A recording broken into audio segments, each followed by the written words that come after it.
1997 ടൈമിലൊക്കെ ഈ സി ഡിയും ഡി വി ഡി ഒക്കെ ഉണ്ടല്ലോ, അത് വാടകയ്ക്ക് കൊടുക്കുന്ന ഒരു ബിസിനസ് ഉണ്ടായിരുന്നു. ആ സമയത്ത് നമ്മുടെ നായകനായിട്ടുള്ള റീഡ് ഹേസ്റ്റിങ്സ് ഒരു സിനിമാ കാസറ്റ് വാടകയ്ക്ക് എടുക്കുന്നു, തിരികെ കൊടുക്കാനായിട്ട് മറന്നു പോവാണ്.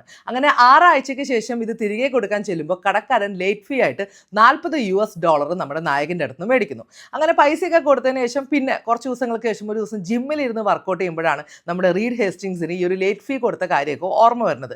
അപ്പോൾ അങ്ങനെ ഇരിക്കുമ്പോൾ പുള്ളി ചിന്തിക്കുകയാണ്, ഈ ജിം സബ്സ്ക്രിപ്ഷൻ ഒക്കെ പോലെ ആളുകൾക്ക് അവർക്ക് ഇഷ്ടമുള്ള സിനിമ കാണാനായിട്ട് എന്തുകൊണ്ട് ഒരു പ്ലാറ്റ്ഫോം സ്റ്റാർട്ട് ചെയ്തുകൂടാ എന്ന്. ആ ഒരു തോട്ടിൽ നിന്നാണ് ആക്ച്വലി നെറ്റ്ഫ്ലിക്സ് രൂപം കൊള്ളണത്.